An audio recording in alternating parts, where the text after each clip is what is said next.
Pernahkah kamu berpikir bahwa kita manusia adalah satu-satunya makhluk yang ada di alam semesta luas ini? Atau berpikir bahwa manusia adalah penghuni pertama planet bumi? Disebutkan dalam kitab-kitab bahwa ada orde makhluk yang menghuni dan menguasai bumi sebelum orde manusia. Konon dikatakan bahwa makhluk tersebut adalah bangsa jin dan bangsa Nisnas. Bangsa Nisnas adalah makhluk hidup pertama di bumi. Mereka hidup satu masa dengan jin. Mereka pun hidup satu masa dengan dinosaurus. Apabila Anda sering mengikuti perkembangan penelitian pada zaman dahulu, pasti Anda bisa menemukan hal-hal yang ganjil pada zaman dinosaurus. Hanya ada satu manuskrip di dunia yang sedikit mengupas tentang hal ini. Manuskrip ini sekarang tersimpan di suatu kapel di Swedia. Bangsa Nisnas adalah bangsa yang besar yang musnah jauh sebelum Nabi Adam AS diturunkan ke bumi. Bangsa Nisnas dipercaya hidup jauh di utara bumi dekat dengan kutub utara. Salah satu kota tempat terdapatnya peninggalan bangsa Nisnas ini adalah Sebeberen. Di kota inilah banyak terdapat peninggalan dari bangsa yang telah musnah ini, seperti lukisan-lukisan manusia bersayap ataupun makhluk setengah hewan. Mungkin pada zaman tersebut makhluk-makhluk setengah hewan memang eksis di bumi ini.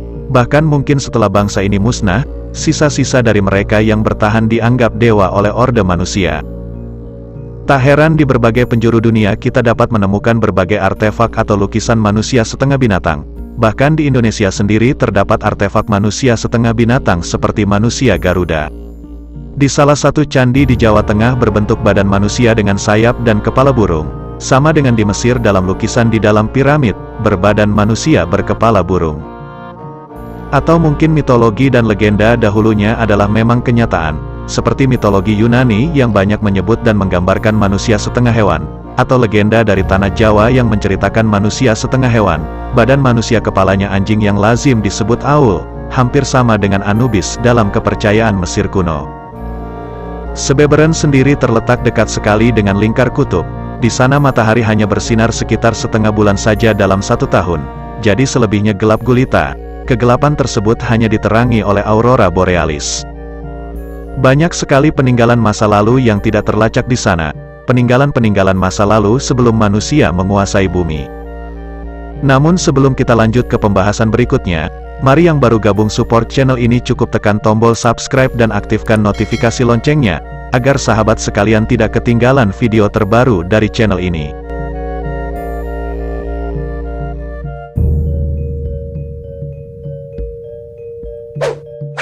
Konon dikisahkan bahwa bangsa Nisnas ini adalah bangsa yang sangat maju.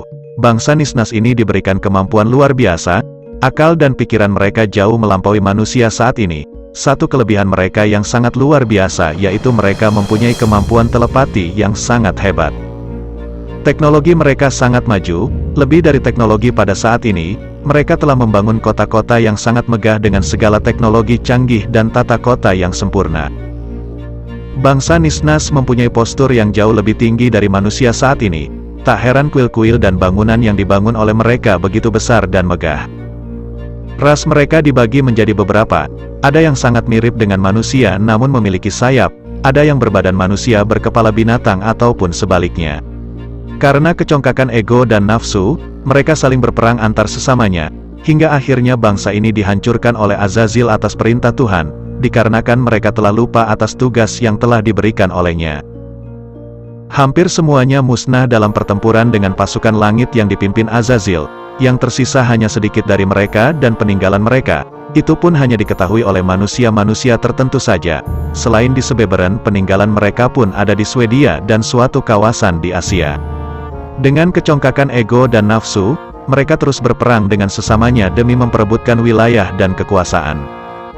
Dengan kemampuan akal dan penguasaan teknologi yang luar biasa maju, mereka mampu menciptakan segala persenjataan yang melampaui zamannya. Mereka telah menciptakan apa yang kita sebut sebagai nuklir. Pesawat terbang, teknik pengolahan dan peleburan logam yang nyaris sempurna. Teknik ini ternyata ditemukan kembali di Damaskus yang terkenal dengan pedang-pedangnya yang mempunyai ketajaman luar biasa. Tetapi sayangnya teknik ini kembali musnah dan tidak ditemukan kembali. Dengan kemampuan inilah mereka berperang menindas sesamanya di mana yang lemah adalah mangsa bagi yang kuat. Bumi hancur lebur dibuatnya, mereka telah melupakan tugasnya sebagai khalifah di muka bumi ini. karena itulah Allah mengutus ribuan malaikat yang dipimpin oleh Azazil atau sebelum dia diusir olehnya, dan ribuan burung-burung neraka yang bernama Phoenix. Melihat kedatangan para pasukan langit, mereka sangat panik. Musnahlah segala kesombongan akan pengetahuan dan teknologi yang mereka kuasai, yang ada hanyalah rasa penyesalan atas perbuatan yang telah mereka lakukan. Namun terlambat, pasukan langit telah datang dan siap menghancurkan mereka. Singkat cerita, mereka dimusnahkan dari muka bumi ini untuk digantikan oleh khalifah yang baru, yaitu Adam AS. Namun sebagian ada yang dapat bertahan dan melarikan diri dari serangan tersebut, dan mereka pun menyebar untuk membentuk koloni dan membangun peradaban mereka kembali. Mereka membangun peradaban mereka kembali di bawah laut, dengan kota-kota yang tidak kalah canggihnya dengan kota mereka yang telah hancur sebelumnya, sedangkan sebagian dari mereka yang bertubuh manusia setengah binatang, dan mereka yang mempunyai bentuk seperti manusia tetapi memiliki sayap saling membantu untuk membangun peradaban baru. Mereka berpencar dan berjanji untuk saling membantu dalam membangun peradaban baru. Mereka yang mempunyai fisik mirip manusia dan bersayap membangun peradaban dan kota-kota yang sangat megah sekali, selama ratusan tahun yang kita kenal sebagai Atlantis. Sedangkan mereka yang berwujud manusia setengah binatang, membangun apa yang kita sebut sebagai Lemuria, dan terjadilah perkimpoian di antara mereka yang melahirkan makhluk-makhluk jenius yang melampaui zamannya.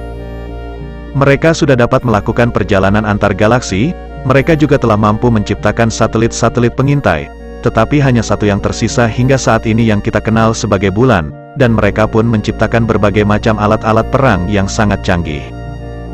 Akan tetapi suasana damai tidak berlangsung lama, mereka kembali pada tabiat dasar mereka, yaitu ingin menguasai dan menghancurkan. Akhirnya terjadilah peperangan maha dahsyat yang melibatkan persenjataan super canggih yang mereka miliki. Maka kembali hancurlah peradaban yang telah mereka bangun dengan susah payah karena ulah mereka sendiri. Akhirnya mereka selamat melarikan diri ke planet-planet yang jauh, tapi sesekali mereka mengunjungi bumi tempat kelahiran mereka dahulu untuk menyebarkan pengetahuan yang mereka kuasai. Merekalah yang mengajarkan bangsa Mesir tulisan hieroglif, piramida dan ilmu-ilmu kedokteran. Mereka jugalah dalang di balik perang Mahabharata, naskah lain, peradaban Inka, Crystal Skull, Vimanas. Mereka jugalah yang kini kita sebut sebagai UFO. Pada zaman dahulu, mereka mendapat panggilan dewa dengan kendaraan yang mengeluarkan api atau cahaya yang sangat terang, yang sesungguhnya adalah kendaraan mereka. Mustahil seorang manusia biasa dapat membangun sesuatu yang rumit dan kompleks sama seperti pembangunan piramida atau candi-candi.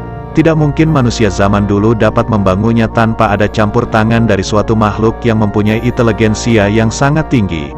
Ini adalah salah satu contoh bahwa mereka masih ada dan mereka ingin diketahui. Sebenarnya sudah pernah ditemukan dan sudah beberapa kali ekspedisi pergi untuk meneliti artefak-artefak peninggalan bangsa ini. Reruntuhan pernah ditemukan oleh beberapa peneliti dari Swedia dan Norwegia. Namun semakin mereka tahu semakin mereka bingung dibuatnya. Akhirnya mereka ragu untuk meneruskan penelitian dan riset mereka.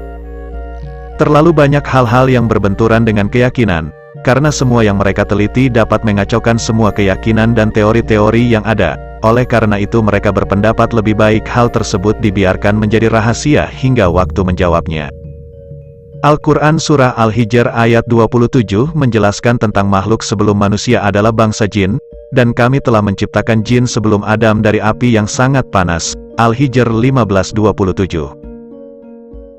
Menurut syariat Islam, manusia tidak diciptakan di bumi, tapi yang diturunkan di muka bumi sebagai manusia dan diangkat ditunjuk Allah sebagai khalifah, pengganti atau penerus di muka bumi, atau sebagai makhluk pengganti yang tentunya ada makhluk lain yang diganti. Dengan kata lain adalah, bahwa Adam bukanlah makhluk pertama di bumi, tetapi ia adalah manusia pertama di bumi, dalam ajaran agama Samawi, dan Allah tidak mengatakan untuk mengganti manusia sebelumnya, tapi pengganti makhluk yang telah membuat kerusakan dan menumpahkan darah di bumi, itu yang menjadi kegusaran para malaikat. Dan ingatlah ketika Tuhanmu berfirman kepada malaikat, sesungguhnya aku hendak menjadikan seorang khalifah di bumi. Mereka bertanya tentang hikmat ketetapan Tuhan itu dengan berkata, adakah engkau ya Tuhan kami, hendak menjadikan di bumi itu orang yang akan membuat bencana dan menumpahkan darah berbunuh-bunuhan, padahal kami senantiasa bertasbih dengan memuji-Mu dan mensucikan-Mu. Tuhan berfirman, sesungguhnya aku mengetahui akan apa yang kamu tidak mengetahuinya. Surah Al-Baqarah ayat 30.